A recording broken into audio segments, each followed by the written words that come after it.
There are two types of people in this world, those who have drip and those who do not. And believe it or not, this also applies for the super abled amongst us. So today we are back again to roast the shit out of more fictional characters who haven't the slightest clue on how to dress. This time taking aim at live action superheroes.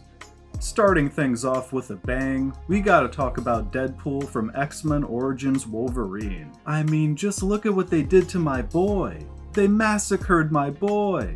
Deadpool is known pretty infamously as the Merc with a Mouth. He's a shit talker. That's who he is fundamentally as a character. So why the fuck does he not have a mouth? Everything about this final design is flat out terrible. No mouth, red scarring on his eyes, weird tattoo markings all over his torso, and just a flat out embarrassing pair of red sweatpants straight out of the Salvation Army. Now you may be thinking that most of what I've flamed this character for has nothing to do with clothing, and therefore wouldn't classify as drip. Wrong!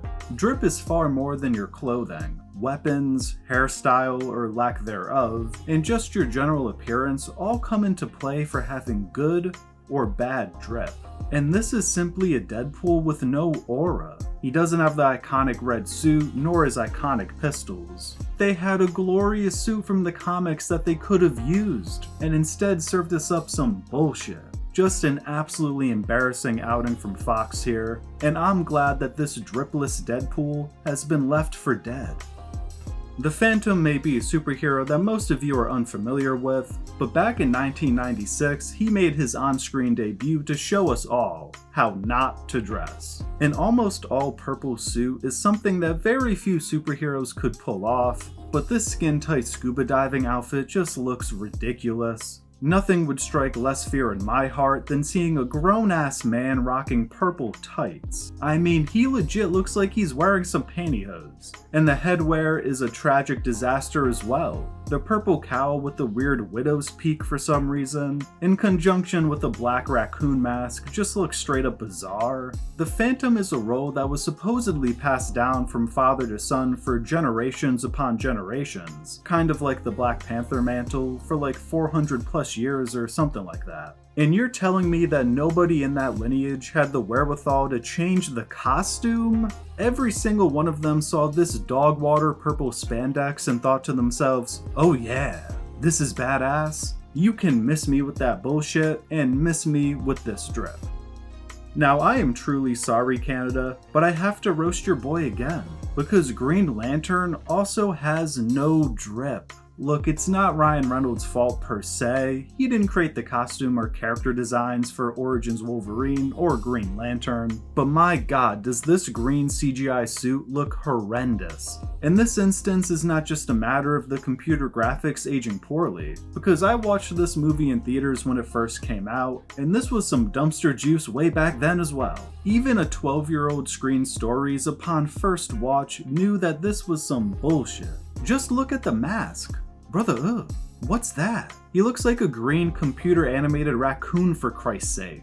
Now to be fair, this isn't anywhere near as egregious as 2009 Deadpool, but this is also far from good drip. If I'm being 100% honest, he just straight up looks like a dweeb. And for the badass test pilot that this movie wanted us to believe how Jordan was, this look was simply not it. Fingers crossed that James Gunn has some better drip in store for Green Lantern and his DCU. For the next dripless superhero on my list, I'm gonna let you guess who it is, and I'll give you 2 words as a hint. Bat nipples. Yes, Batman and really the entire Bat family, from Batman and Robin, are making my list. And all I have to ask is why? Why did we put nipples on the Batsuit? Like, what is the tactical advantage of having nipples on the suit? Is he supposed to poke someone in the eye with them? Are they secret projectiles that can get launched from his suit at the villainy of Gotham? Are they meant to look so ridiculous that his enemies die of laughter? And the cape also looks really bad here. It looks like the tarp you'd cover your pool with. And the suits at the end of the film that were supposed to be the cool new ones meant to boost toy sales also look really horrendous. They're kind of dark bluish instead of black, and the silver highlights are not it. There's a lot that you could roast about Batman and Robin as a film. Trust me, I made an entire video poking fun at that movie. But perhaps his biggest fault is the drip. Batman is supposed to strike fear in his opponent's hearts, partially due to his fearsome appearance, and this was absolutely lost when he went ahead and put nipples on his suit and gave us close-up shots of his crotch. Here's hoping to us never having to witness a Batsuit with nipples ever again. This next superhero is fantastic. However, the film he found himself in and the drip he was given are far from it. And right off rip, why are we seeing a naked version of the Thing? He should remain clothed at all times. Because now we have a weird visual of him having nothing down below. Like, would it really have been so hard to give him a pair of pants? Also, this is just a CGI monstrosity. Like, I understand that you at least need to use some CGI to bring the Thing to life, but why are we not going comic accurate then? There's a reason he doesn't look like this in the comics. If my first reaction to seeing a superhero is to laugh at their appearance, then I hate to break it to you, but you probably should go back to the drawing board because you failed as a design team. There's no reason that a mostly practical suit from a decade prior looks way better than this 2015 bullshit. So due to a lack of pants, a lack of manhood, and a lack of eyebrows, this monstrosity of a pile of rocks has absolutely no drip. Shaquille O'Neal is one of the greatest basketball players to ever touch a court, but as a movie star, well, he's not quite as good.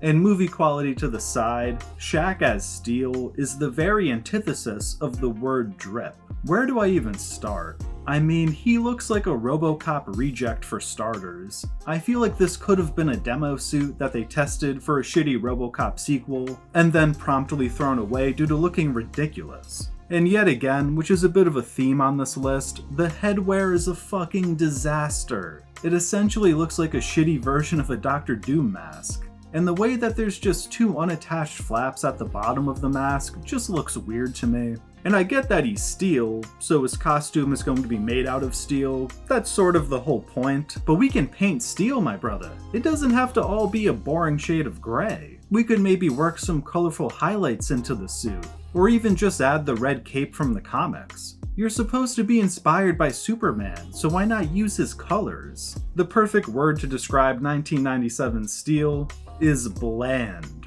The color palette is bland. His personality is bland. His weapon choices are bland. So therefore his drip is also bland.